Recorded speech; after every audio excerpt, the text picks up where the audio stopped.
Hi, and welcome back to the Me First Mindset podcast, where we're asking the question, what happens when you put yourself first? And on this episode, I have Ryan from the Pursuit of Happiness podcast. He talks to his podcast guest about all the things that create the journey towards happiness. And there's a lot of intersection between what happens when we choose ourselves and how we create happiness for ourselves and what that means for everybody. He is expecting his first baby, and it's going to be an interesting ride for him on how to continue to choose himself and also provide for his family. And that is where we all are. We're all navigating this road between being there for people in our lives and being there for ourselves. The really big thing that I really want you to get on this episode is how we use vulnerability to bridge the gap in those moments where we have to choose ourselves, and how that really changes the game for our relationships and creates more beautiful, lasting, fulfilling relationships. I can't wait for you to hear how Ryan is navigating what he's learned through his personal journey and also people on his podcast. And here it comes right now. I'm Ryan McGuire, host of the Pursuit of Happiness podcast. I am a host of a podcast that explores so many different avenues and areas of happiness. I talk to great people that are much smarter than I am.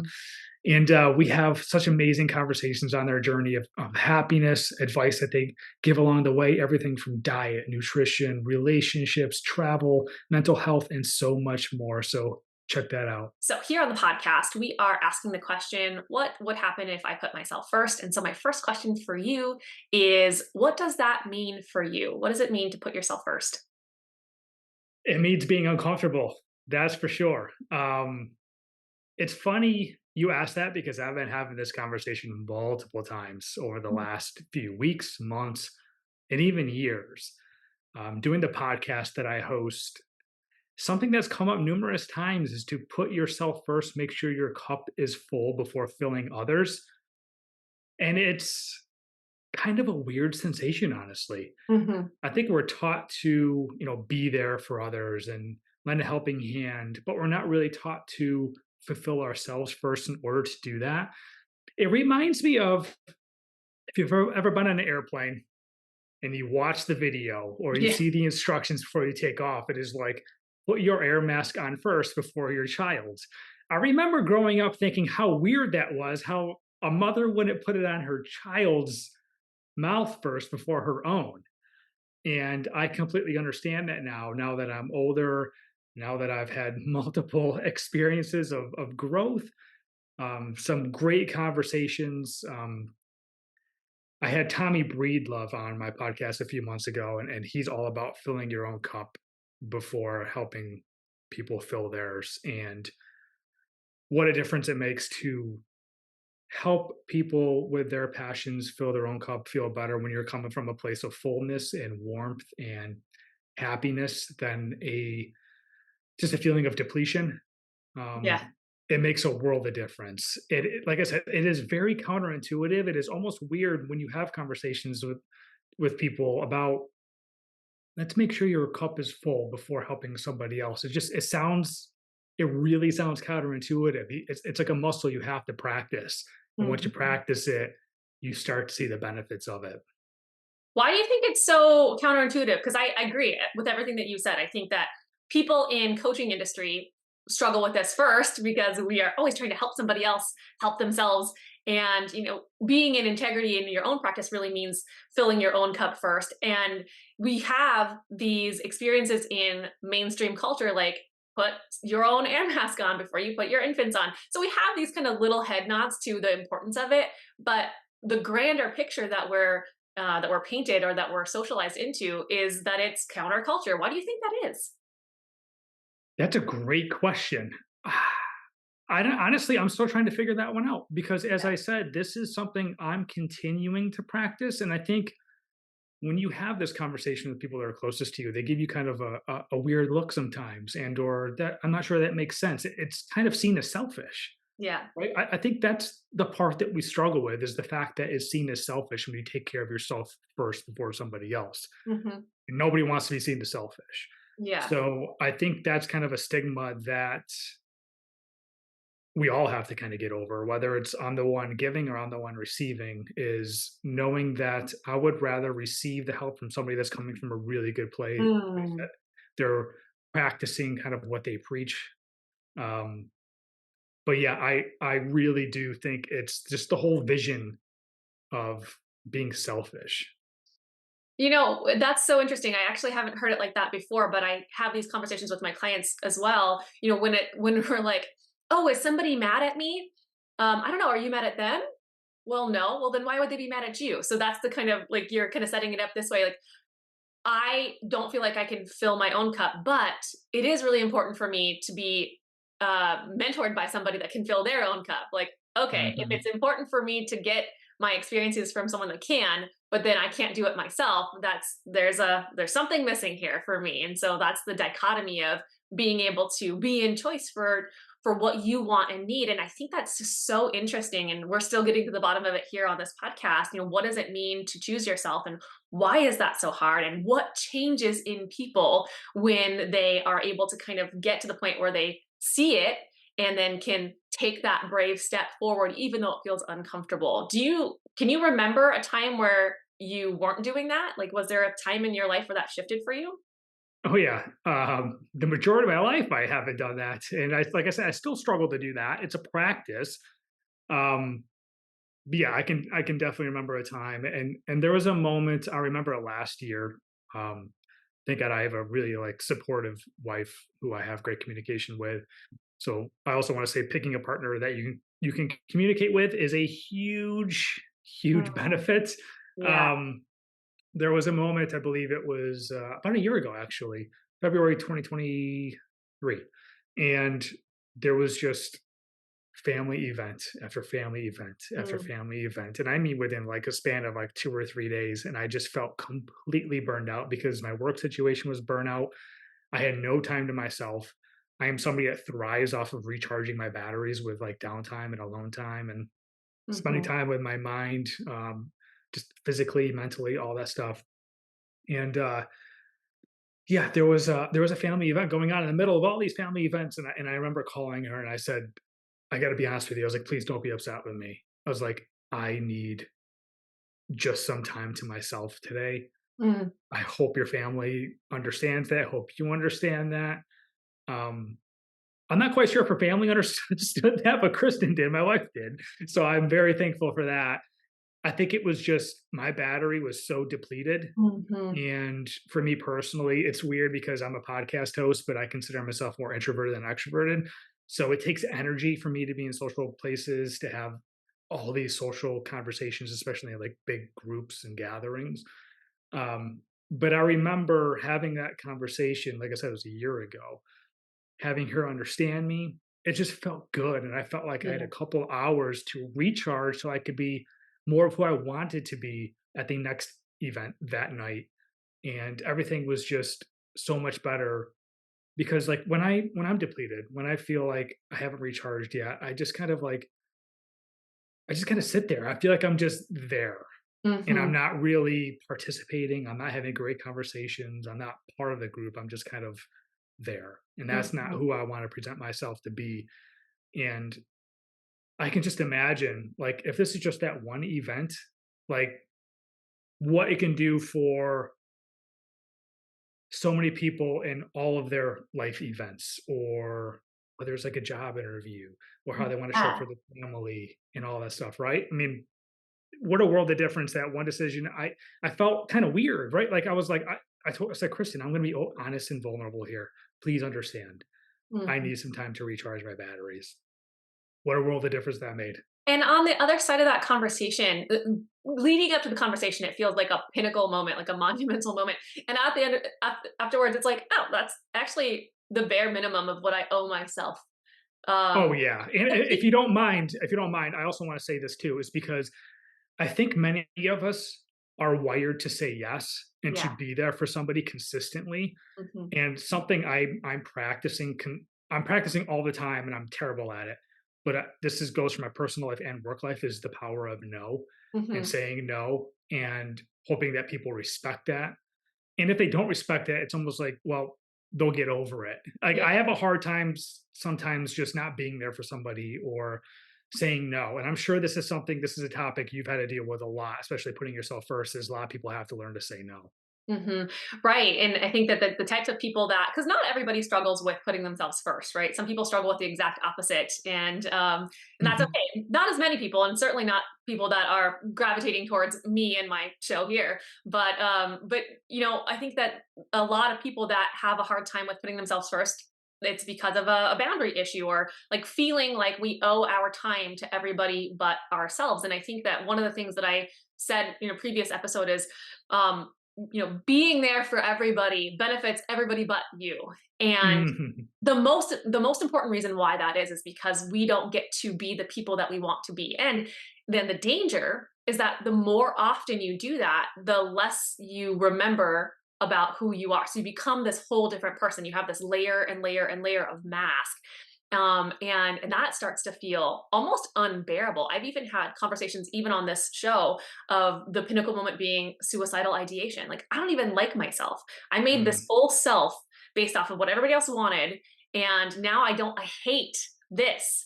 And I don't know how to fix it because I've gotten so down a path. And really, what it takes is just remembering that, oh, I can be just me. Who is even that? Who is just me? Like, what do I like? What do I want? And starting from this kind of kernel of self and blossoming into this more accurate, true representation of self can give you such better, fulfilled, deeply intimate relationships like you have with your wife, which is, we don't get that choice when we don't Mm. know who we are. And when we Mm. Very can't, true. yeah, when we can't advocate for our truth, we have way less capacity to relate to other people. Like you said, I'm just numb. I'm just here. I'm just kind of filling this seat, being grumpy, a grumpy version of myself that now everyone thinks that that's who I am. That's just not even who I am because I don't have the chance to really be who I am. If you want me, I wanted to kind of elaborate real quick on Yeah, that please. quote that you used. Is a win for everybody but you. I'm not even sure it's a win for them because it's like Yes. if you were giving 50% of yourself to other people, I don't think that's a win because they're Yes. not getting the best version of you. You're not having the best conversations with people. You're not helping them the best way that you can. And clearly it's a detriment to yourself. So it might even be a lose-lose if you think about it, I rather love than a win-win, right? Yeah, and that's a great call out because I was also having this conversation just previously to a client of mine, where when we're in relationship with people pleasers, it doesn't feel good either. Like, Mm. I can't ever trust them to be truthful about whether they like something or not. And so now I'm like, I don't know. This doesn't feel good on my end either. When I'm with somebody that's self abandoning for what they believe my interest is, that kind of sucks. Like, that doesn't Mhm. actually even feel good either. So I think you're right. It's a lose lose. Yeah, it's a line to walk. It's a very thin line to walk. Yeah. Being there for somebody, being there for yourself, Hmm. it goes back and forth. You might have a month that was great for yourself, and then you just kind of realize, hey, maybe I took a step back too far, and I really need to kind of show up for my friends and family. And then I think you also need to figure out what situation it is as well. Yeah. Let's just say if somebody dies or whatever, and like you can't, it's not probably not a good time to say, well, okay, well, I need time for myself, right? So it's a very tricky situation. Every scenario is different. It's a Hmm. balancing act for sure. And I think it's one that's just going to last for like the rest of our lives. But um, the importance of filling your own cup and being there for yourself is just like I'm learning the importance of that every Hmm. day, every day.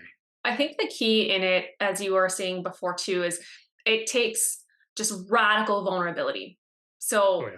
it's not that you don't want to spend time with your wife's family, right? It's not that you want to disappoint her. And it's Mm. so being forward with, like, I'm managing a little bit of guilt for this decision. I'm managing a little bit of discomfort in this decision because I care about you so much. And I also am not at all helping out, least of all myself, but helping anybody out by going. So I need, here's my moment of vulnerability. This is my ask in this moment to be able to regulate myself so that I can come back into this relationship with my, best foot forward. And so what happens usually is we get to that point of being like, I need to cultivate some real vulnerability here. Nope, I don't want to do that. I'm just going to pretend like it's fine. So that's that's where we get, as we get to this point of decision where, can I ask for help from my community? Can I say, hey, I'm not good and I need a minute? Mm. and And be guess received. what? Guess what, Dr. Bree? I grew up in a household filled with guilt and Mhm. shame. I've done episodes on this recently, and I'm really starting to uncover the layers of that onion. Um, so I think it hits me Mm, a little deeper than, I'm not gonna say everybody because that's not true, but like than a lot of people growing up in a household full of guilt, not being there for somebody, not showing up for somebody, not doing something. mm. Um, it's very prevalent in my environment with my family, and I still deal with that all the time. So saying no has like an extra layer of guilt that falls on my shoulders. Yeah. And this is something personally I'm going to have to really practice because I'm having a baby boy here in about 3 weeks. Oh, And congrats. thank you very much. And yeah, there is now a third person that is in my very nuclear family at home, and I have to put his priorities over other people's, like visiting hours, when you're able to come Mm, visit, when you're able to come see, hey, I need to do something for my son, I can't be there for you. right. These are all things I really really struggle with, and these are things I'm kind of figuring out as I go. But growing up, I wanted to add that, no, I feel an extra sense of guilt and weight on my shoulders growing up in the environment that I grew up in as well. Yeah, that makes a lot of sense. I think that most people that listen to this kind of podcast can relate to that. They probably are like, "Oh, yeah, that's me too." Like, I used to say, like, there's nothing that doesn't have guilt. It's just which one's gonna make me feel less guilty. There's not a Mhm. 0 point guilt for me in my family either. There's always gonna be which one's gonna be the most tolerable feeling of guilt in this moment, and just being able to flux through that. And then how do I manage that within myself? The amount of self-betrayal there is so huge, and sometimes it's not even intentional, right? It's just the environment and the culture that we grow up in, and then we have to learn how to peel that back. Again, I'm just thinking like, wow, the thing that kind of unlocks it is admitting it. So we may not be able to get out of it if we're so hardwired from almost birth to have these experiences of guilt. The first step is just say, "Whew, I feel guilty about this," to your trusted Mhm. partner. Like, this is making me feel guilty, and then having the bravery to do it anyways. Like, I really hope Yep. you're going to be able to see this my way, and even if you can't, I've got to do it. I have to do it anyway. Yep. You gotta do it anyways, and that's the part I think we I'm gonna guess most of us struggle with, is doing it anyways, and you Yeah. have to deal with the aftermath. So that's why I think it's kind of like it's a practice, because you see, okay, I'm gonna do this anyways. Let's see how this works. Let's Hmm. see the reaction that I get and go from there. So that way, when you do it again next week or the week after that, you kind of have an idea of perhaps like how to respond or react to the people around you. It's a practice. It feels awkward. It feels weird. It feels disappointing. There are times that I've said no, or I've done something that my family hasn't like been too fond of, and I go to bed that night and I feel freaking terrible. I knew it was Hmm. like the right thing to do, but I feel terrible. But guess what? In the next day or two, I usually hear from my family again. We just kind of move forward and whatnot. So sometimes I have to remind myself everything will be okay. They'll get over it, and hopefully actually send a new trend. Right, yes. So then you're starting to like forge a path for you. You have a son. And so now you're extra cautious about the behaviors that you're putting forward too. I want to Mhm. lead with example on, because it's easier, especially for us, to say that I want my son to believe that he's worthy and worth it and whole and capable and all these things, and that he can put himself first. So now it becomes more important for me to dig deep into myself to find that for myself so I can, showcase that forward when he's learning. I love that, because these are the thoughts that I've been having over the last few months. These are the conversations I've had with my wife, is not just the conversations I'm going to have with my son, but it's actually showing him who I want to be. And it's funny because a few weeks ago, I had a conversation with my wife and I said, I'm pretty self determined. I'm motivated. Um, I don't really let a whole lot hold me back. I can't imagine who I'm going to be when I have someone watching me now. And it's like, for real. And it's freaking exciting because it's like, no excuses. I'm going to show up not just for myself, but because I'm Mhm. being modeled after, I'm being looked after. And I want my son to see that, to not make excuses because, oh, I don't feel like it, or oh, I'm tired, or whatever, right? And I was going to take years. That'll take years and years and years to kind of Yeah. evolve, and for him to see that, for him to kind of put two and two together. But it is so important to me that he sees that and he has someone good to model himself after, which is Mhm. really exciting. It's very Yeah. exciting, but it's also like you got to be on your A game, right? Like you can't just be like lollygagging around. You can't be like using these excuses consistently, especially out loud to your spouse, and saying like, I don't really want to do that. I'm too tired. I can't do that. Well, someone's watching you now. So Mhm. it's Yeah. really exciting though. And that's the way we change. So I've talked in the past also about like generational trauma. So, you're bringing into your life, what you had available to you as a child, but now you're completely changing that for your son. And so that's is the way that we break the cycle of these types of, learned behaviors that we've struggled with our whole lives. And we don't teach that Hmm. forward to our kids. I had two questions for you, kind of going Yeah. back to when we were kind of speaking through the consequences of choosing yourself first. And I ask these questions usually at the end, but since we're already kind of into it, I thought I might ask you how often, when people are warring with themselves on the guilt, like managing the guilt and the shame of choosing myself. Um, the question is like, first of all, is it going to be okay? And the second question is it going to, if it's not okay, it's going to be worth it. So how often, in your opinion, Mm, when you have chosen yourself in those hard moments, did it turn out to be just fine? Like nobody even cared? the vast majority of the time. I don't think like people remember. Yeah. Unless it's like a major right, unless it's like a major event. It's it's kind of reminds me of like one of those sayings, I'm gonna like botch this, but it's like nobody cares about you as much as like you. No one's like paying attention to what you do, right? Um, the vast majority of the time, it's turned out to be absolutely nothing.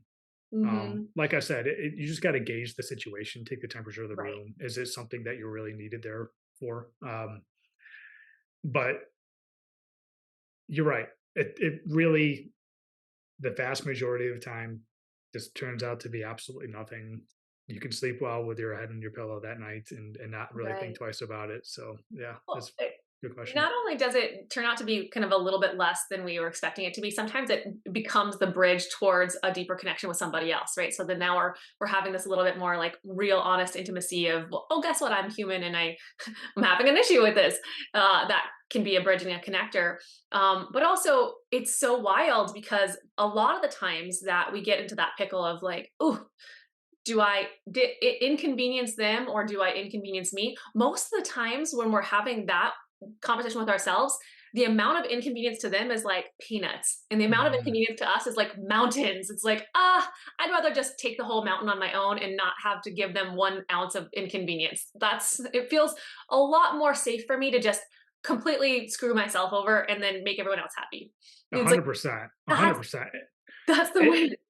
I want to hit on this a little more too because I think this is a situation that's not just in our personal lives, but this also infiltrates our work lives, Yes. especially now that many of us are working from home. I think, you know, what we all want to do is kind of log off at like 5 or 6 o'clock and be like, okay, I'm done for the day. But I think what's happening is like some of our bosses are messaging us afterwards. Sometimes we have Mhm. coworkers, hey, I need this. And it becomes a tricky road to navigate because you're setting a standard that you're Yes. always going to be around.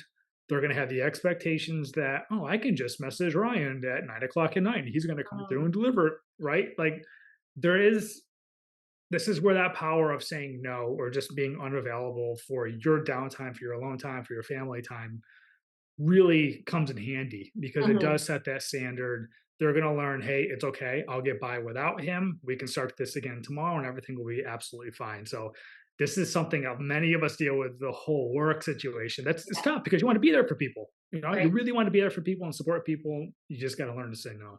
Mhm. Yeah, I definitely remember seeing that in corporate careers in the past where like I also want to maintain this persona that I have of being all just like always available and because most often first of all I want to be liked, right? Second of all, Hmm. because I want them to think that I'm good at my job and also I want to put myself in danger.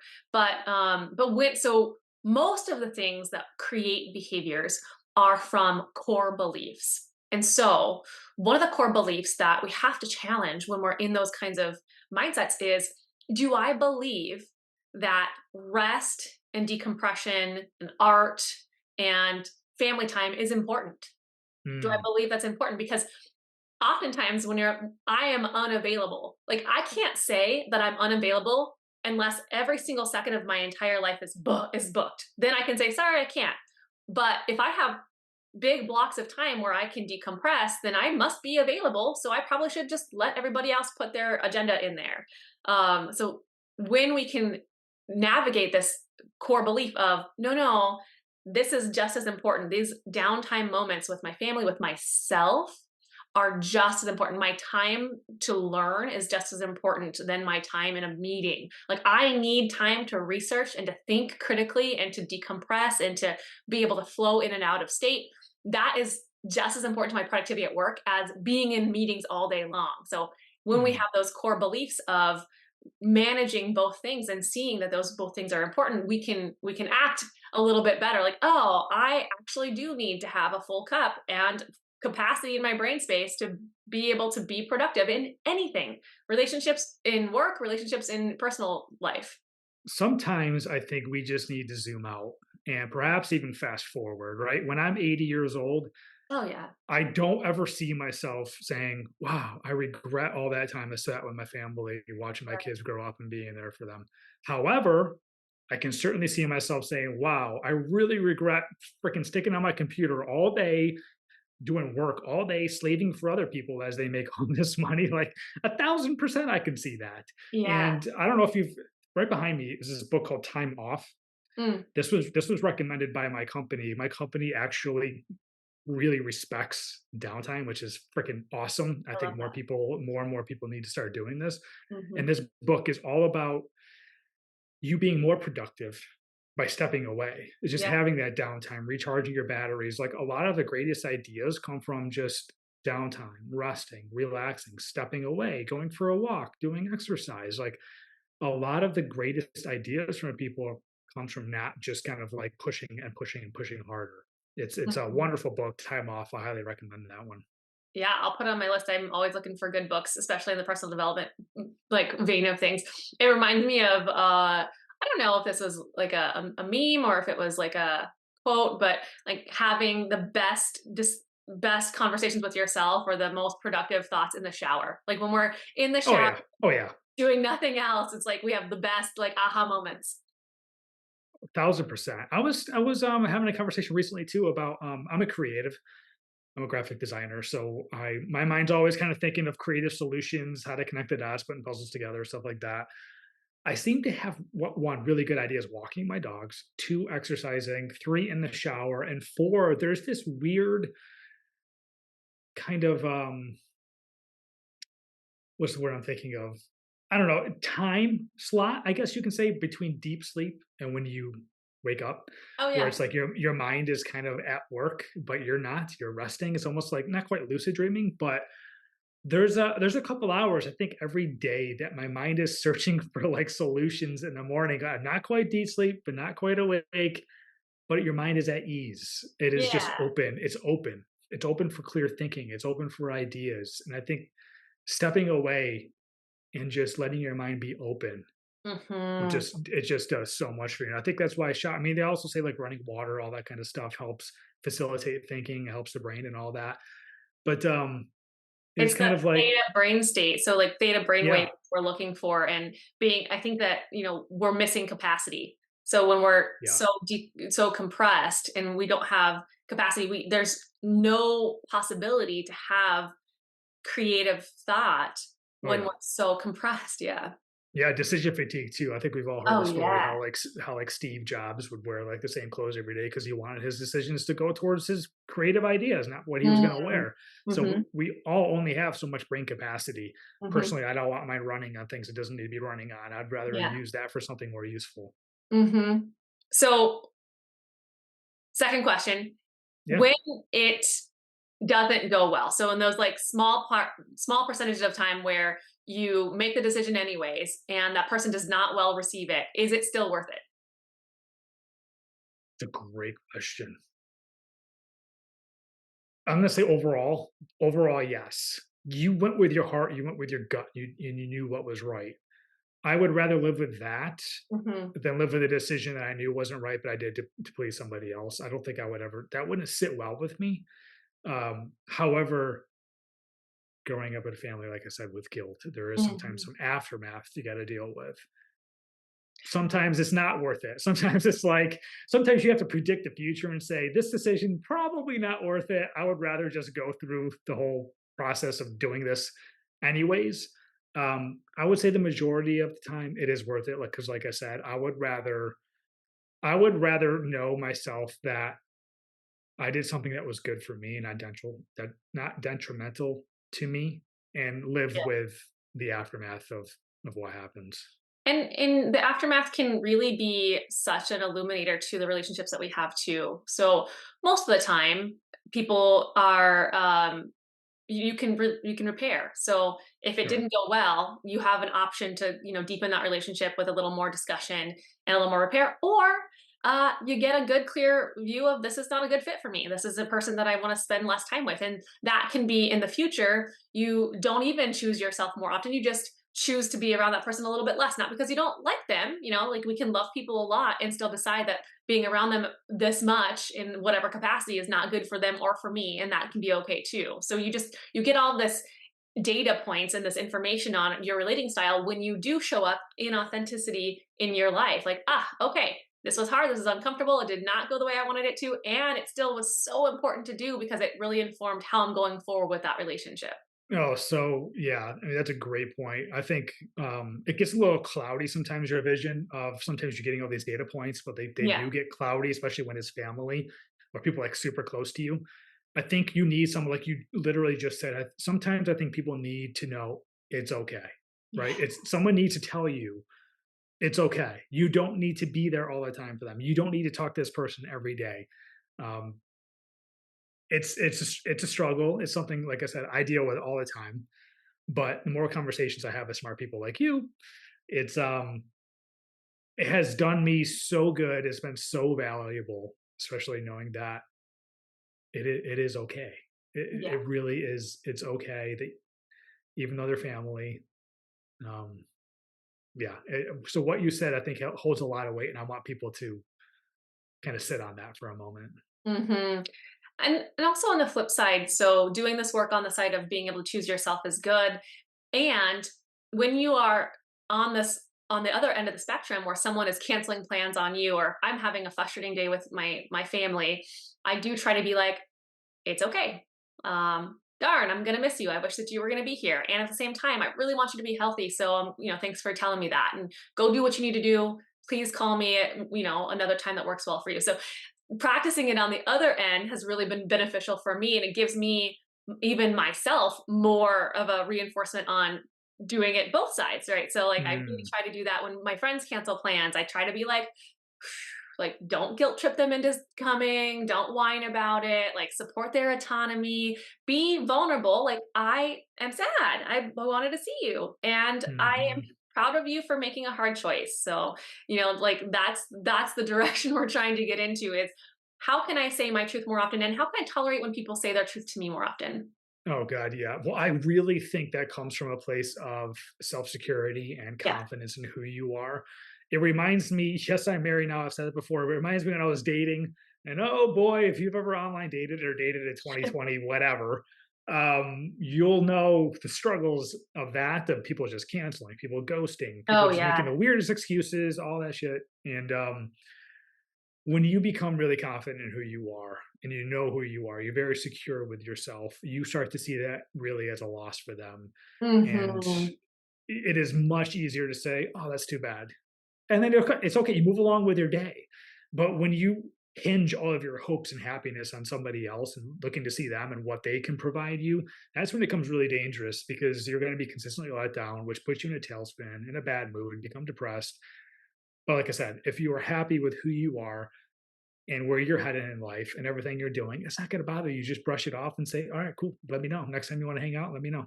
So, world of difference. It's all a perspective. Yeah, and we use that word in psychology a lot, like security. Being secure in myself allows me to be okay even when people around me are not okay. Oh, yeah. And it does tend towards having more peace in your life, like being at peace with your experience no matter what. And being at peace allows you to be a little more happier about like some of the things that you are experiencing. And I know that your show is about finding happiness. So what's the Mhm. main vein for you? Like I know that you've been talking with a lot of people about this. Are these some of the same conversations you've had on your show too? Oh yeah. Oh yeah. Like the thing I love about my show is a love hate type of thing because the pursuit of happiness involves so many things. Yeah. So yes, there's kind of one overarching title, but there's many different subject areas. Plus, I'm a very curious mind, so I'll put that out there that you never know what you're going to get. We have a lot of stuff with mental health, Mhm. which I think is number one is mental health, how you feel about yourself, being confident with who you are, seeing positivity and being unique and different. Um, but there's a lot of happiness also that comes with taking a chance in yourself, being Mm, successful with work, being secure in finances, looking good, feeling good, diet, mhm. nutrition. Um, I'm happiest when I'm traveling and I'm seeing the world. I'm having adventures. So I've talked to people that kind of show the roadmap of how to do that. People live in a van, they live on a boat. I've talked to Mm, so many different people. It's amazing. Happiness comes in so many different forms. And I also want to reiterate that happiness is fleeting. I don't think anybody should have the realistic expectation of they're going to find happiness, grab it, and hold on to it.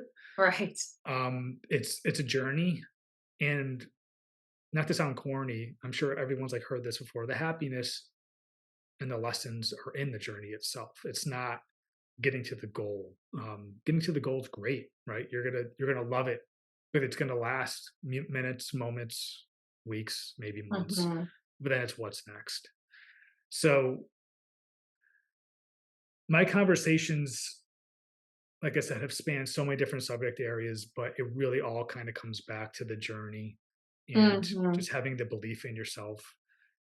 And consistent theme that I've had through my conversations is so many people take a chance on themselves, Mm, which in this case could be just saying no. You're taking a chance on yourself, right? You're taking a chance right. in your situation. If you tell somebody no, they actually might respect you more because you said no, honestly. Yeah. Um, Stop comparing yourself to others. So just because someone else consistently is putting themselves down or running on empty doesn't mean that you should be either. You are your own human. Um, yeah, there's just so many different. You said vein, but there's a lot of veins. There's a lot of veins. There's a lot of arteries, and happiness Yes. Yeah, for is sure. happiness and success go hand in hand because it's like, what is it? What success and happiness to me is completely different to you, Right. but it all really kind of comes down to the journey. I don't often remember the mountaintop, but I remember the struggles that it took for me to get there and keep showing up, and the days I got knocked down to get back up the next day and try again.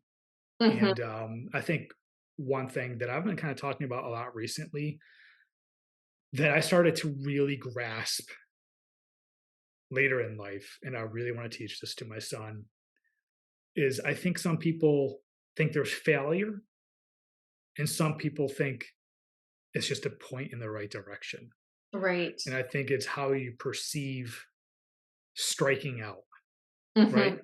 If I'm up to bat and I strike out, I can see that as, wow, I let my team down, I let myself down. Or you can say, all right, next time I'm not going to swing at that pitch. I know to look for something else. Yeah. And then gradually you're going to get the grasp of it. It reminds me of I know somebody's going to have a study. Maybe if I can find it, I'll link it in the show notes. But there was like two groups of kindergarten kids, and one of them they said, "You guys are so smart," and then the other one that said, "You guys try so hard." And Hmm. they gave them the same amount of tasks. And the ones that inherently think they're really smart, if they hit a roadblock, they're done. Like, well, I guess I'm not smart enough. But the kids that you guys try really hard, every time they hit a roadblock, they're like, oh, well, how do we try harder? What's the next thing that we can do? What's the thing that's gonna get us across it? So there's so much more resilience with knowing that it's just a part of the process and Yep. that I don't have to be inherently smart to learn and grow and continue and take in new information and to just enjoy where I'm at and what's going on now. Applaud the effort. Applaud Yeah. the effort. It is, I'm really big into athletics. I've always been a sports guy. I've always played sports, always watched sports. And I'm not the most talented person on the earth, but the thing I can control is the hustle. It's how much heart I put into it, how much practice I put into Yeah. it. I can't always not get a hit home run every time I'm at bat, but I can certainly try. I can run down the baseline as fast as I possibly can. It's all about the effort that you give, and gradually over time, it will work out for you. Yeah. And I think that calibrating on, am I being true to myself? And also in the most kind and compassionate way to everybody else. Like Mm. that's where we find the most magic in our lives. That's where we find the most happiness, because I'm really coming from an authentic place. And it's not coming at the expense of someone else. For as much as I can do in my own capacity, reducing the harm that I create by also continuing to be myself more often. Like that's the middle line that we've been talking about all along here. And how great is it that you get to fill your own cup by doing this podcast, as do I, Yeah. and Yeah. then you get people responding to you. What a great listen. What great advice. You've helped change my life. This Mhm. is amazing, right? Like literally, you are filling your own cup. You're pursuing your passion with this podcast, and at the same time, you're helping somebody else. Like, can you imagine coming to your interviews like half empty, not bringing anything to the conversation, being negative Nancy, and just be like Yes. half-assing it? Like, Mhm. really, like put that into perspective. Is literally what we're talking about here. Is like you came to this podcast ready to go, as did I. And we're excited, we're Yeah. passionate, and the amounts of information that people are going to take from this to help their lives, help change their lives, help make them better people is Yeah. amazing, especially compared to what could be as if your glass was half full, right? Mhm. Yeah, and I think it's, a small nuance on that too that's important to remember is that I'm doing it for me. Like, this is Hmm. important to me for me, and it changes everything about how I feel about this. Because if I came being like, "Oh, I just have to do this because it's a job," or "I said I was gonna do it," and I have all these feelings of it being for somebody else, it doesn't hold the same amount of weight, and I show up differently when my value proposition is tied to somebody else. So if I'm doing it to get a reaction, or if I'm doing it to get this kind of external thing, then it ends up being a little less authentic. But because I'm doing it for me, like I feel good about it, I'm excited about it, it's important to me, it changes everything. Oh God, yeah. Like it's I think anybody who has a podcast, yeah, we'll look at the numbers, we'll look at the analytics, but I'm not going to sit there and drive myself crazy over it. Like at the end of Yeah. the day, I want this podcast to succeed because of who I am and my vision for this. Mhm. I think I take little bits and pieces from so many different podcasts, how I construct myself in the interviews and whatnot. But ultimately, this is my passion project. Mhm. My wife sees how happy I am when I have podcasts on the calendar, when I get new guests, and I'm like, oh, I can't wait to talk about this. She Yeah. sees the excitement that I have. And so she fully supports it, knowing like I'm taking away time from us. I'm taking Mhm. away time from helping us around the house, running errands, doing whatever, to sit down on the computer, have the conversations with people like you. But she ultimately knows how much that helps me in my life and the happiness. And I'm consistently telling her, like, with her being pregnant, like there's a lot of things she can't do right now because like physically it's demanding, it's Yeah. hard on her. But I keep telling her, listen, like I'm happiest when you're happiest. Mhm. I am I can't mean that more honestly. Like when she's happy, she starts to glow. She starts to talk with a confidence about herself. And what more can you want for somebody close to you than just feeling good and feeling confident about themselves and what they've accomplished? So I think we have a really good relationship when it comes to that. As her seeing how happy I am pursuing my passions and going after what I'm passionate about, and vice versa. I love Yeah. seeing her succeed. It's the greatest, and that's why honestly I don't want to get off on a tangent here, but picking the right partner for you is huge because if you Mm. don't pick the right partner that supports you in saying no or pursuing your passions, there's going to be some friction there. There's going to be friction there for a long time, which leads to resentment. And, like I said, with someone like me that feels guilt, a lot of guilt and stuff like that, I Yeah. could feel guilty that I'm sitting in this room right now talking to you instead of helping with something around the house or getting the nursery ready for the baby or something like that. But having a supportive wife that supports me and my passions and knows how happy this makes me, my life is so much better. Yeah, we talk about that, like the idea of co-regulation. I'm not responsible for my partner's happiness, but I can support them in being able to do what makes them happy, and learning about it and being sensitive to it, and creating that ability for them to have that autonomous action, and then Oh yeah. having that reciprocated is the whole jam. This is exactly what we want for relationships: is to be able to have two people doing their own lane really well, filling their cups first, and then having that overflow into a beautiful relationship. So thanks for sharing that. That's really, we don't hear it often enough. So I'm glad to know that you are having an experience of a relationship that's insecurity based off of you choosing yourself and then allowing her to choose herself and then coming together to make that exponentialize. Oh yeah, there's still moments of friction, right? There's still times where Sure. it's like I struggle with, hey, I really want to get this workout in. I feel good when I work out, Sure. but there's an event I need to go to. How am I gonna make that work? What's more important? Will she understand if I say no? Like I still Hmm. struggle with things like that. Nothing major.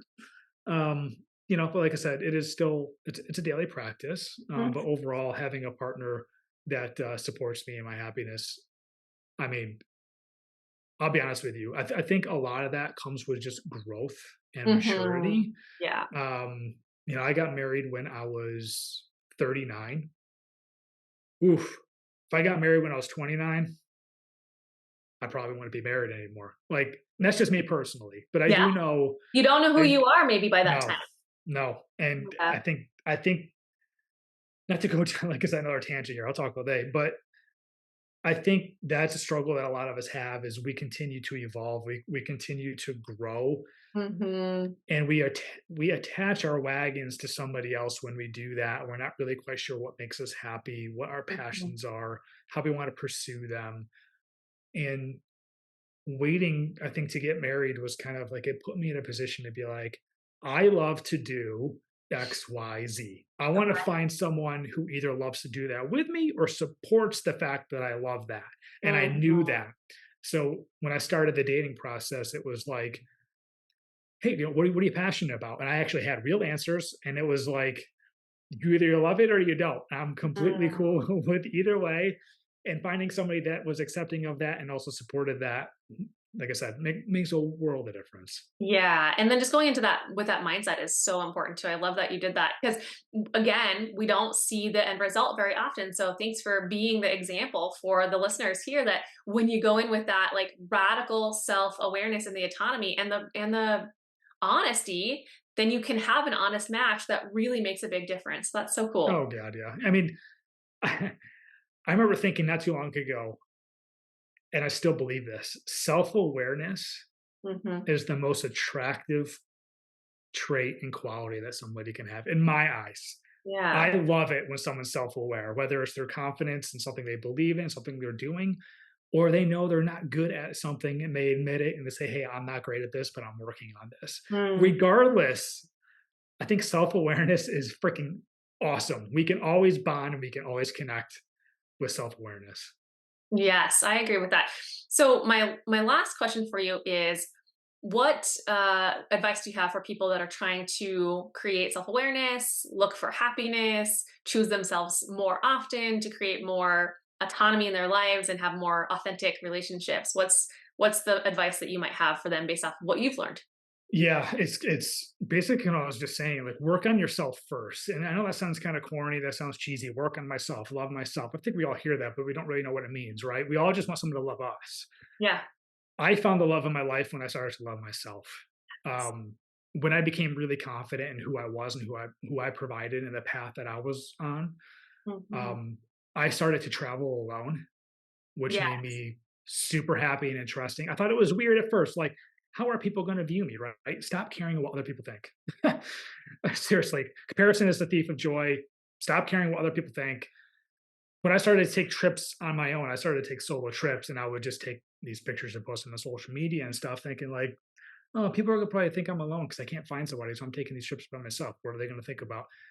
Ultimately, that led to amazing experiences, things I was sitting around waiting for someone to join me on, which wasn't happening. So I did that myself. I Mm. started to go out and say, you know what, I want sushi tonight. I'm going to go out and sit at a table by myself and get sushi. I really wanted to take yoga classes or spin classes because I was like, I want to switch out my workouts. So guess what? I went by myself. And doing that ultimately shows self confidence. Mhm. You really start to learn who you are, what you like, and when you're around people close to you, it's amazing how much more interesting you become. Mhm. Yeah, for sure. And the conversations that you have with people are just mind blowing because it was funny how I'd go see my friends who are all married with kids. Now I'm the ones coming back from these trips I'm taking, go around the world. And it was kind of like, yo, man, this is crazy. Like your life looks awesome. Like you get to do all this stuff. And they say they can't. I believe that they can. They just have to find ways to do that. But people were envious of my situation. Here I was envious of theirs. Right. So, That happens. Yep. right? How crazy is that? So stop caring what people think. Yes. Ultimately, find what you're passionate about. Try new things. You're not going to like some of them, and that's fine. Um, and just, I think through that process of all those things I said, you're going to build your self confidence. You're going to be happy with who you are. You're going to be really happy for the life that you've built for yourself. Um, and I think just so much comes from just believing in yourself and what you stand for and the values you've created for yourself. Um, it's funny because now I'm having I've had multiple conversations recently about like advice. What tips would you share? All that kind of stuff. It's like it's taking it on another level now that I'm going to become a dad. Yeah. Yep. So You're I've about to be thought, like the ultimate advice position. yeah, I've thought deeply about a lot of this stuff and how this I'm going to transfer this down to my son. Like I want to transfer this to all my listeners, all your listeners, but more so, it's going to be in my family now, and I want to make sure I'm the best dad I can be. So, hope that answers your question. Yeah, that's so great. I mean, I love the nuances and the layers there, like what it means to you. And so, thanks so much for sharing. It's been really great having you on the show today, and I can't wait to get you on another time. I'd love to hear maybe in a couple of months, catch back up with you and see how things are going on the other end of the birth, and see like what's shifted for you and what the new challenges are and how things are going. So maybe stay tuned for that if you're open to it.